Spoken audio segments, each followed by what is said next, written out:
आप सभी भाई बहनों का आध्यात्मिक ज्ञानात्मक चैनल की ब्रह्म मुहूर्त ज्ञान उपदेश कक्षा में एक बार फिर स्वागत है। आज की चर्चा का विषय है धर्म। और धर्म के साथ ही हमने देखिए 3 गुणों की स्थितियों का एक जिक्र किया है। उन 3 गुणों के साथ ही कुछ तीर लगाते हुए एक इन गुणों के प्रभाव को दर्शाया है, इन गुणों की स्थितियों पर थोड़ा प्रकाश डाला है। और दूसरी विशेष बात है, इन 3 गुणों के लक्षणों को भी हमने कुछ नीचे कुछ हमने ब्रैकेट में शब्द लिखे हैं। देखिए, तमोगुण के साथ हमने नीचे क्या लिखा है? पाप कर्म। जबकि रजोगुण के नीचे हमने दान पुण्य को जोड़ा है, और सत्वगुण के नीचे हमने एक योग की दिशा की ओर एक तीर इसका निशान लगाया है। ये सभी की सभी गुणों की स्थितियां कहो, धर्म की स्थितियां कहो, ये अपने आप में ही आपके हमारे जीवन की एक आधारशिला बनाती है। क्योंकि प्रकृति के ये जो 3 गुण हैं, तमोगुण, रजोगुण और सत्वगुण, ये नित्य एक क्रम में आते हैं। गुणों के आने का ये जो क्रम है, ये अनादिकाल से एक प्रभाव में एक ही क्रम में आते हैं। चाहे सतयुग की स्थितियां हो, चाहे त्रेता युग की, चाहे द्वापर युग की, और वर्तमान समय तो देखिए कलयुग चल रहा है। इन 3 गुणों की स्थितियों का मनुष्य अपने जीवन में जैसा जैसा संग करता है, फिर वैसे वैसे स्थितियां कहो, उसके जीवन का एक परिणाम कहो, वो वैसा वैसा उसका जीवन बनता जाता है। बनता जाने का अभिप्राय उसके कारण शरीर की स्थितियों से है। क्योंकि कारण शरीर देखिए आपके हमारे जैसा जैसा बन जाता है, उस कारण शरीर के आधार पे ही फिर आपका हमारा स्थूल शरीर के मरने पे वो अगली स्थितियां बनती हैं। अब स्थूल शरीर की देखिए मृत्यु तो निश्चित है।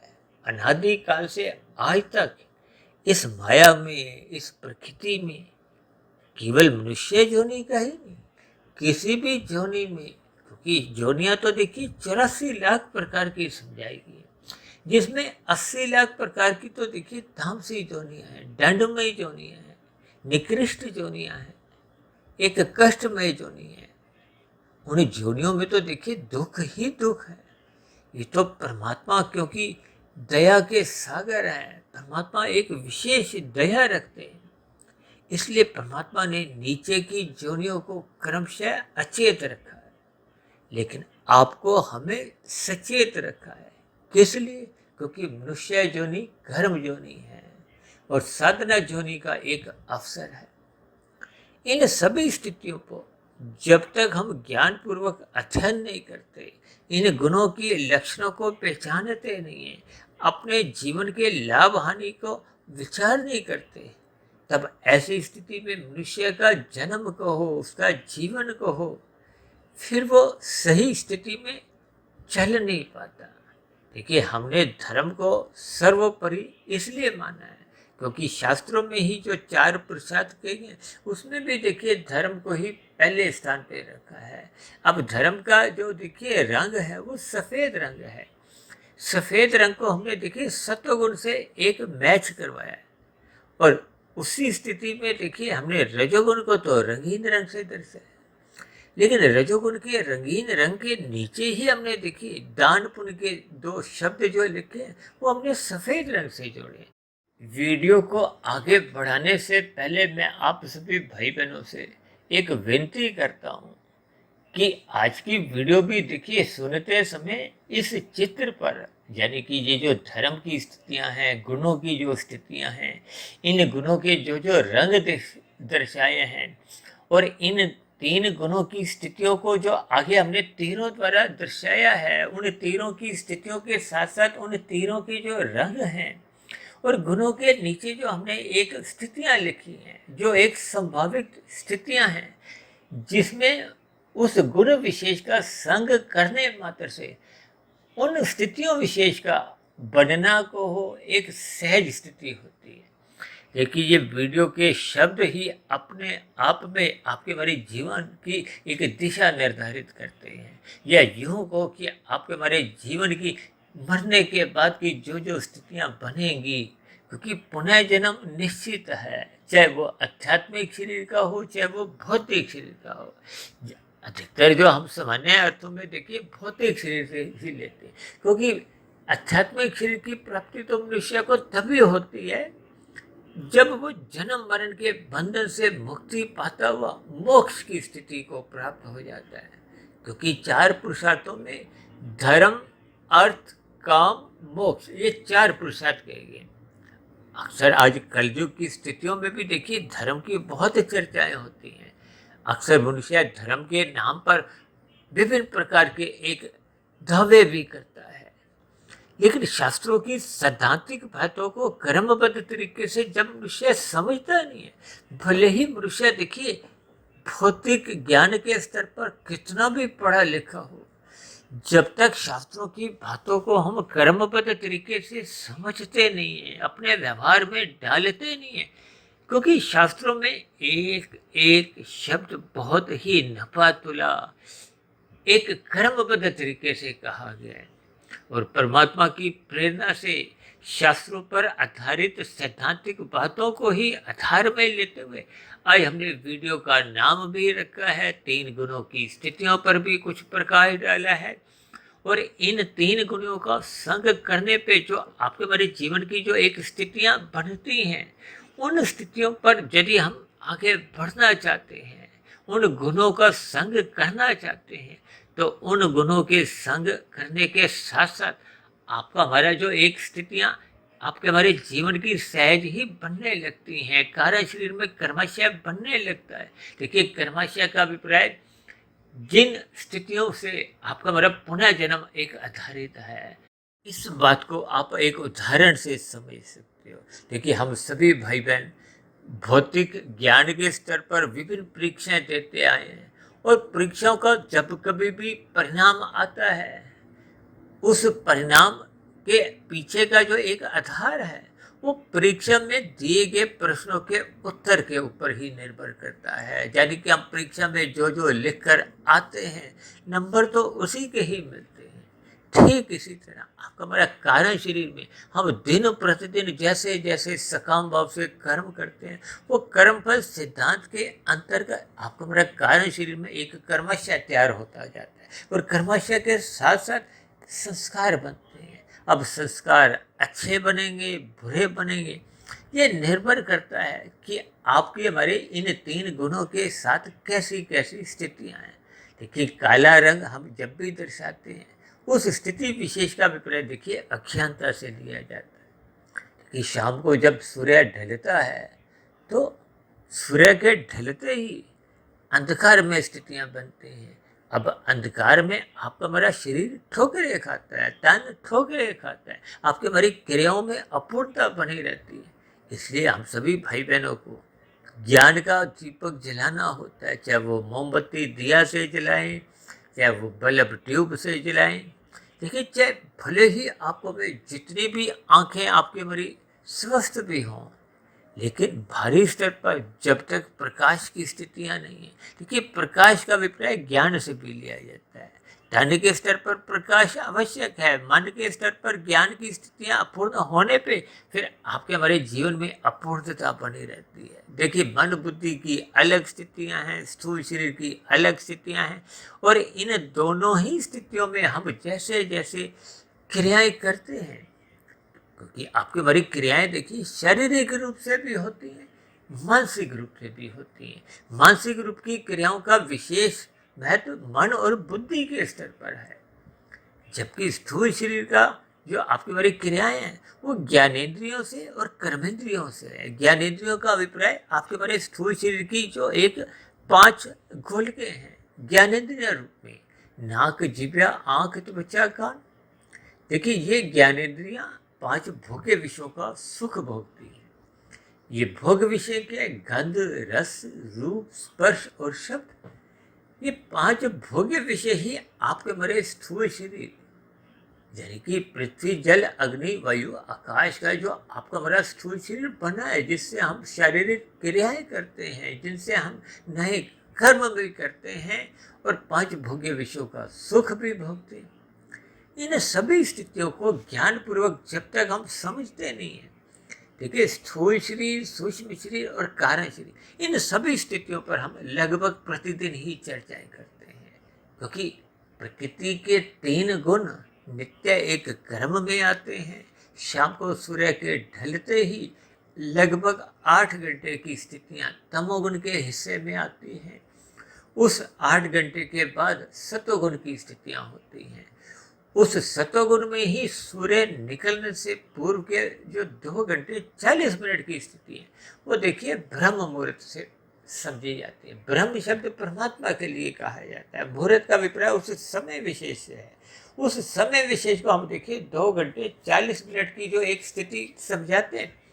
भले ही शास्त्रों में मेरे पढ़ने में तो देखिए 4 से 6 अक्षर आता है, लेकिन मैं तकनीकी आधार पर, तार्किक दृष्टिकोण से, क्योंकि सूर्य निकलने का समय बदलता रहता है। गर्मियों में देखिए जी लगभग 5:15, 5, 20, 25 पे भी निकल आता है, जबकि यही सूर्य के निकलने का समय सर्दियों में 7:20-25 पर भी पहुंच जाता है।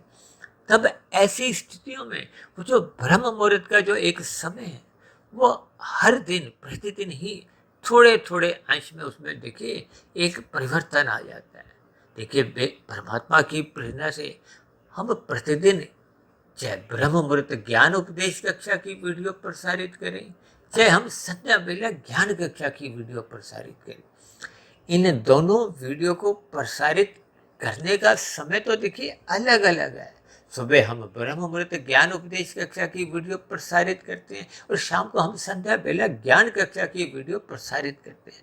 शाम की संध्या बेला ज्ञान कक्षा में हम कुछ साधारण विषय ले लेते हैं। साधारण भौतिक विषयों के आधार पे ही सैद्धांतिक बातों को समझाने का एक प्रयास करते हैं।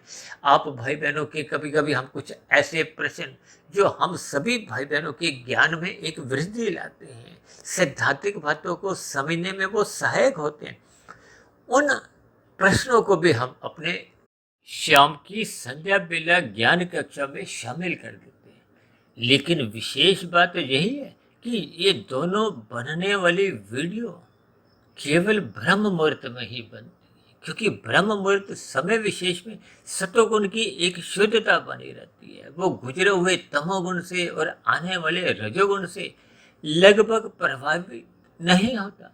देखिए ये सभी स्थितियां तार्किक स्तर पर हम समझ ही सकते हैं। देखिए तमोगुण को अक्सर हम बार बार कहते हैं 1 समझो, रजोगुण को 10 और सतोगुण को 100। ये सूत्र भी हमने इस आधार पे बनाया है, क्योंकि शास्त्रों में ही कहा गया है तमोगुण से 10 गुना अच्छा रजोगुण है, रजोगुण से भी 10 गुना अच्छा सतोगुण है। और इसी बात को आधार में लेते हुए हम विशुद्ध सतोगुण, देखिए विशुद्ध सतोगुण का अभिप्राय जैसे हम कहते हैं ना शुद्ध घी। भले ही वर्तमान समय में तो देखिए शुद्ध घी में मिलावट हो सकती है, लेकिन आध्यात्मिक दृष्टिकोण से जब हम शुद्ध शब्द कहते हैं, विशुद्ध कहते हैं, तो उसमें प्रकृति के इन 3 गुणों की लेश मात्र भी स्थिति नहीं होती। अब जैसे आत्मा के लिए, मायातीत महापुरुषों के लिए, परमात्मा के लिए हम इस विशुद्ध सतोगुणी शब्द को इस्तेमाल इसीलिए करते हैं क्योंकि वो मायातीत की स्थिति है। अब भगवान तो देखिए तकनीकी रूप से आनंद स्वरूप कहे गए हैं। सच्चिदानंद शब्द परमात्मा के लिए कहा जाता है। हम सभी आत्मा के लिए, देखिए चाहे मनुष्य योनि का शरीर है, चाहे कोई पशु का, चाहे पक्षी का, चाहे पेड़ पौधे का, चाहे देवी देवताओं का, आत्मा का जो एक स्वरूप है उसको तकनीकी रूप से ज्ञान स्वरूप कहा गया है। कहीं भी शास्त्रों में देखिए प्रत्यक्ष रूप से इस पर कोई आनंद की स्थितियां नहीं होती। तो जब हम मोक्ष काल में अपनी स्थिति एक आध्यात्मिक शरीर की प्राप्त करते हैं, उस स्थिति विशेष में जैसे देखिए हम सूर्य का संग करते हैं, तो सूर्य का संग का अभिप्राय आपको भी सूर्य का प्रकाश आपको शरीर को मिलता है।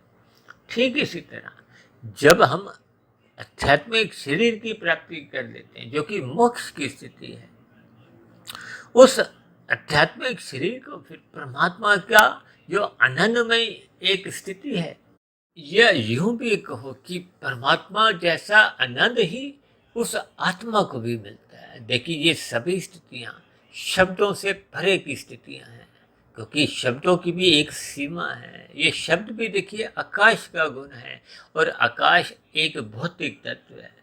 देखिए, इन सभी स्थितियों को हम जैसे जैसे ज्ञानपूर्वक समझते जाते हैं, इसीलिए तो मैंने देखिए तमोगुण को काले रंग से दर्शाया है, और उसके नीचे हमने देखिए पाप कर्म का एक शब्द लिखा है। ये सभी स्थितियां देखिए काले रंग की है। जो अभी मैंने कहा ना, तमोगुण से अच्छा क्या है, रजोगुण। यानी कि हम संसारी सुखों को यदि प्राप्त करना चाहते हैं, तो आपको मैं छीनना नहीं है, छल कपट ठगी हेरा फेरी नहीं करनी। ये हेरा फेरी ठगी, ये अनीतिगत कार्य है, ये निषेध कर्म है। अक्सर इन निषेध कर्मों की स्थितियों पर हम प्रकाश देखिए यातायात के नियमों को आधार में लेते हुए समझाते हैं, क्योंकि यातायात में भी देखिए जब हम निषेध कर्म करते हैं तो आपका हमारा चलान करता है, क्योंकि आपके हमारे द्वारा होने वाले निषेध कर्मों से अन्य वाहन चालकों को असुविधा होती है, पीड़ा होता है, दुख होता है। और यही सिद्धांत देखिए कर्म फल सिद्धांत के अंतर्गत है। यानी कि जब आपके हमारे पाप कर्मों द्वारा हम दूसरों को दुखी करते हैं, चाहे वो पक्षी हो, चाहे वो मनुष्य हो, चाहे वो पेड़ पौधा हो, देखिए वो भी तो एक जोनियां है। जैसे हम सुख चाहते हैं, इसी तरह वो भी सुख चाहते हैं। ये अलग बात है कि देखिए नीचे की जोनियों में, अब वनस्पति जोनियों के बारे में मेरा एक व्यक्तिगत अपना ऐसा दृष्टिकोण है कि वनस्पति जोनियों के जीव लगभग 99.99% अचेत होते हैं। परमात्मा ने उनको एक ऐसी स्थितियां दी है। अब वनस्पति तो आपका हमारा भोजन है। आपका हमारा भोजन देखिए मांसाहार तो कहीं भी कहा ही नहीं गया। अब आज कल युग में मनुष्य के जीवन में देखिए ये मांसाहार भोजन का सेवन होने लगा, तब निश्चित रूप से आप और हम किस में गिर जाते हैं, निषेध कर्मों में। यानी कि जो शास्त्रों में विहित कर्म कहे गए, उन कर्मों के अनुसार आपको वनस्पति खाने का एक अधिकार है। हम दाल रोटी खा सकते हैं, फल सब्जी खा सकते हैं, भले ही वो भी एक जीव है, लेकिन शास्त्र आपको मैं अनुमति देते हैं। जबकि मांसाहार भोजन का कहीं भी शास्त्र आपको मैं अनुमति नहीं देते, क्योंकि पशु पक्षी जितने भी हैं, इनमें देखिए सचेतना अधिक होती है। वनस्पति में अभी हमने बताया ना, 99.99% वो अचेत होते हैं। पेड़ पौधे तो कटते रहते हैं। देखिए, हम पशु पक्षियों को काटते हैं। देखिए, भले ही मांसाहार भोजन का सेवन करने वाले प्रत्यक्ष रूप से ये पशु पक्षियों की हत्या ना भी करते हो, लेकिन खाने वाले को ही सबसे अधिक इसका दोष लगता है। यानी कि ये जो धर्म हमने देखिए सफेद रंग से दर्शाया है, तमोगुण को हमने काले रंग से दर्शाया है। इसलिए तो शास्त्रों में कहा गया तमोगुण की निंदा करो, बुराई की निंदा करो, पाप कर्मों की निंदा करो। जब तक हम देखिए इन सभी स्थितियों की निंदा नहीं करते, भले ही देखिए आज कानून व्यवस्था में मांसाहार भोजन का सेवन करना कोई अपराध ना भी हो, क्योंकि शास्त्रों में ही इसको देखिए पाप कर्मों से जोड़ा गया। अब पाप कर्म का अभिप्राय क्या, आपका हमारा कर्माशय बिगड़ता जाता है, बिगड़ता जाता है, क्योंकि मनुष्य योनि तो मरने के बाद पुनः तभी मिलती है जब संचित कर्मों में पुण्य कर्मों की कम से कम 50 या 51% एक पात्रता हो। और यदि ये पाप कर्मों का कर्माशय अधिक बढ़ जाता है, 70% हो गया, 80%, 90%, अब पुण्य कर्म 10, 20, 30% रह गए, तब ऐसी स्थितियों में भले ही हम किसी मनुष्य के मरने पे शुभ भाव रखते हुए, शुभ कामना देते हुए हम अक्सर दो शब्द कह देते हैं कि अमुक अमुक व्यक्ति का स्वर्गवास हो गया। अब स्वर्ग शब्द तो देखिए अच्छे दृष्टिकोण से कहा जाता है। कहीं भी देखिए कोई नरक जैसी स्थितियां या नरकवास शब्द जैसा कोई बोलने में नहीं आता। देखिए, ये सभी एक सैद्धांतिक बातें आपको हमें समझनी होंगी। यानी कि हम सभी भाई बहन अपने मिले हुए जीवन में जैसा जैसा कर्माशय बनाते हैं, इसलिए मैंने उसको देखिए परीक्षा से जोड़ा है। हम जो जो परीक्षा में लिख के आते हैं, नंबर उसी के ही मिलते हैं, परिणाम उन्हीं के ही आपके हमारे जीवन में आते हैं। ये परिणाम कहो, पुनः जन्म को, ये सब एक ही स्थितियाँ हैं। इसीलिए तो हमने देखिए तमोगुण की स्थिति को छोड़ते हुए रजोगुण की ओर संकेत किया है। यानी कि मनुष्य को छीना झपटी से बचना है, अपने पुरुषार्थ द्वारा कर्म करना है। ये रजोगुण को देखिए क्रियाओं से जोड़ा जाता है, यानी कि संसारी सुखों की प्राप्ति के लिए आपको हमें पुरुषार्थ करना है। अब पुरुषार्थ कैसे करना है? धर्मानुसार। ये जो हमने रजोगुण के साथ दान और पुण्य शब्द जोड़ा है, इसका अभिप्राय क्या है कि मनुष्य रजोगुण में रहते हुए धर्मानुसार अपने कर्तव्य कर्मों का पालन करे और यथासंभव दान पुण्य के कार्य करते रहे। हालांकि रजोगुण में यदि मनुष्य दान पुण्य नहीं भी करता तो शास्त्रों द्वारा किसी भी प्रकार का आपको में दंड नहीं मिलता, लेकिन ये दान पुण्य होने से आपको मेरा रजोगुण बिगड़ता नहीं है, क्योंकि रजोगुण बिगड़ने से मनुष्य आगे सतोगुण में नहीं जाता। ये रजोगुण बिगड़ने से मनुष्य प्रमाद में आ जाता है। अब प्रमाद की स्थितियों में उसका जो ज्ञान है वो देखिए धुंधला होने लगता है, विवेक शक्ति मरने लगती है। विवेक शक्ति बुद्धि का नाश होते ही फिर मनुष्य को सत्संग की बातें, ज्ञान की बातें अच्छी नहीं लगती।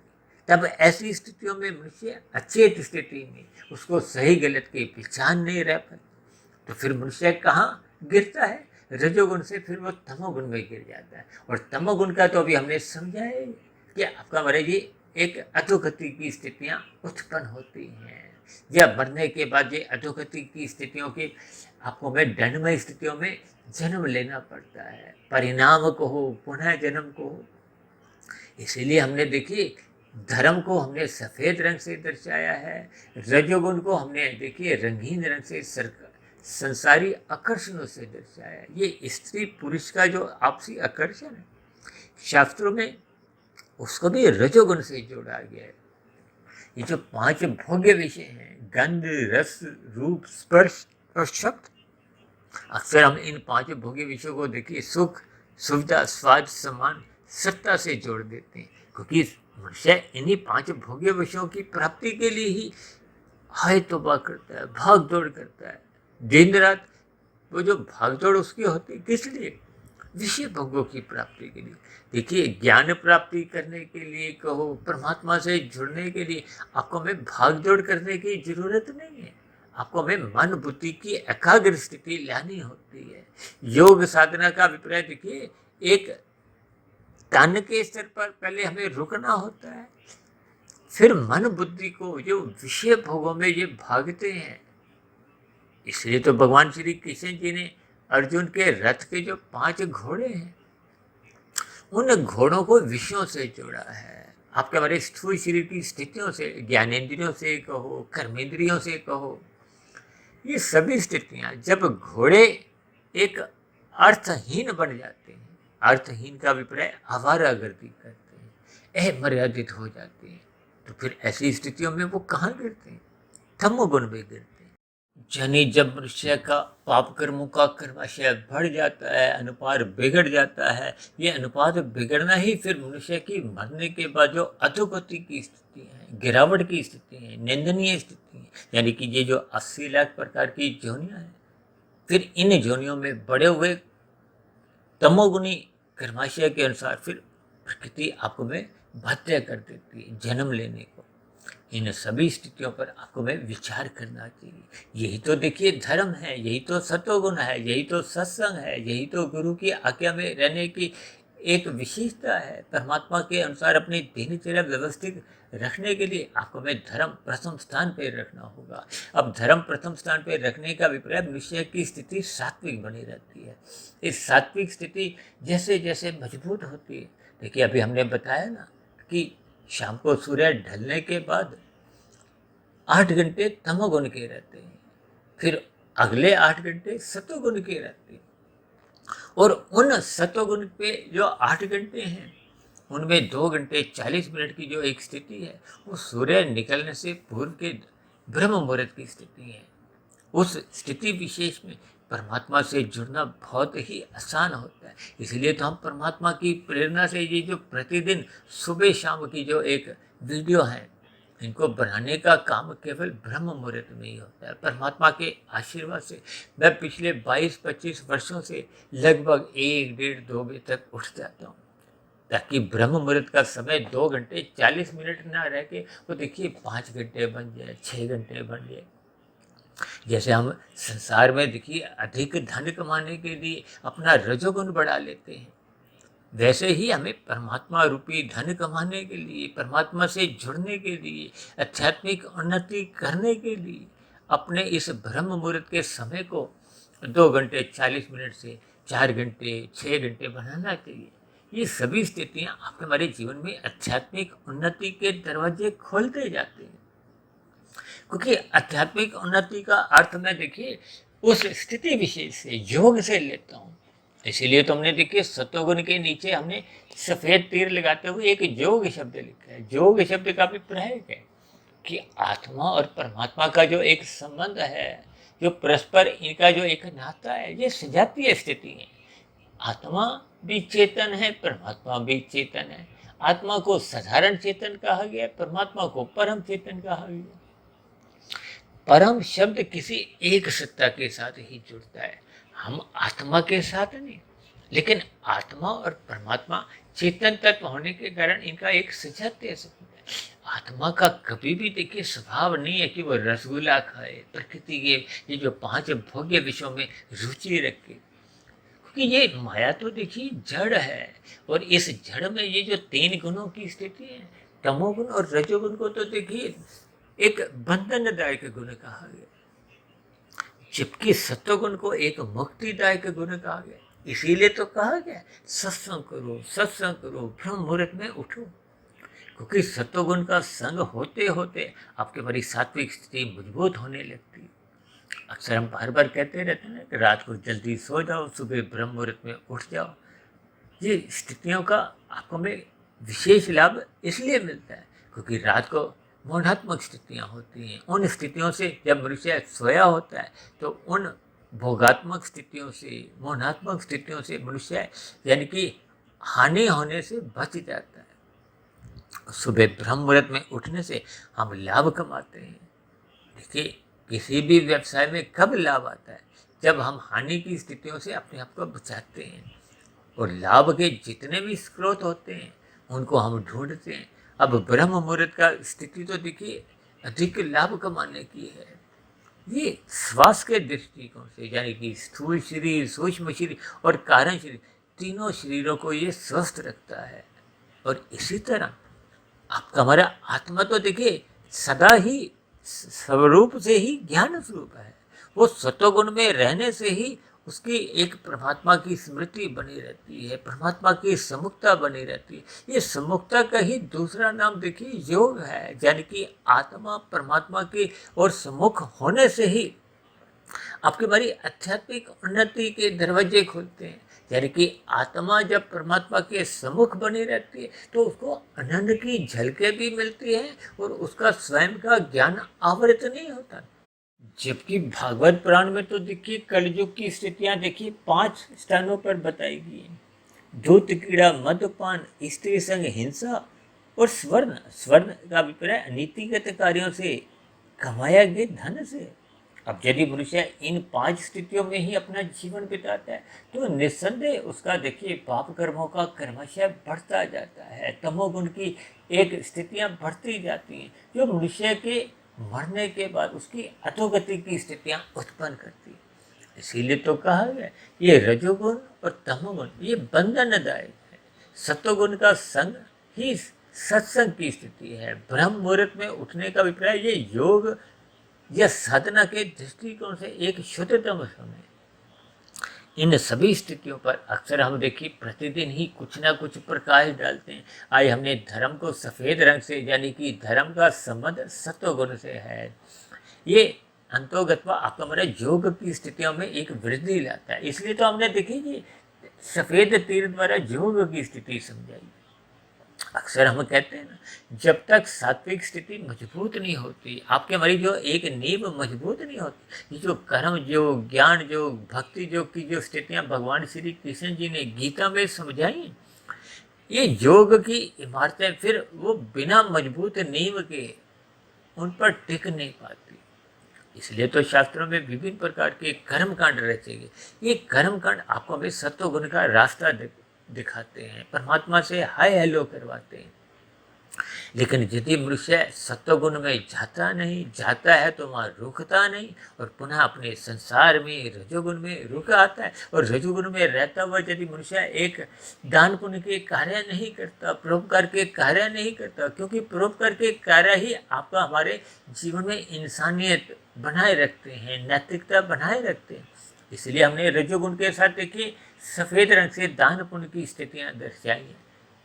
अक्सर भारत में तो कुछ ऐसी मान्यता भी है कि कमाए गए धन का 10%, जिसको कहते हैं ना दशवांश, परोपकार के कार्यों में लगाना चाहिए। परोपकार के कार्यों का अभिप्राय देखिए, पक्षियों को आप यदि अन्न के दाने देते हो, चींटियों को भी अन्न देते हो, पेड़ पौधों को जल देते हो, पशुओं को, आप कुत्तों को लोग दूध पिलाते हैं, रोटी देते हैं, गाय को चारा देते हैं, ये सभी स्थितियाँ आपका हमारा सत्वगुण बढ़ाते हैं। ये दान पुण्य के कार्य आपका हमारे रजोगुण को बिगड़ने नहीं देते, यानी कि ये तमोगुण में गिरने नहीं देते।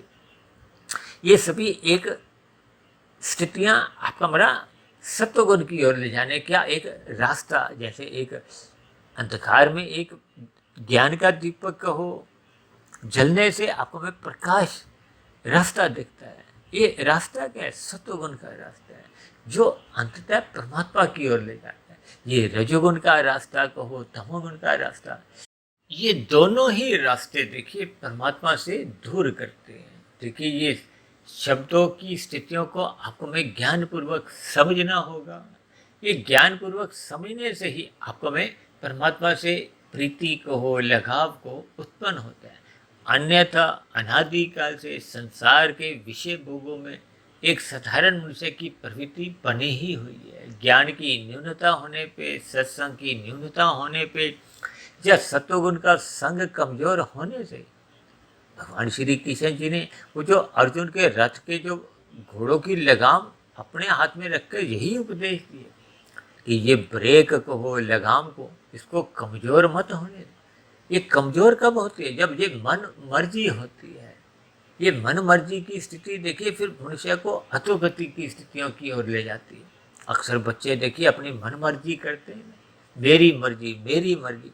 ये मेरी मर्जी मन मर्जी एक ही स्थिति है, ये मनुष्य को रजोगुण से तमोगुण में गिराती है। इसलिए हम सभी भाई बहनों को अपनी यथा स्थिति को पहचानते हुए सत्वगुण का संग करना होगा।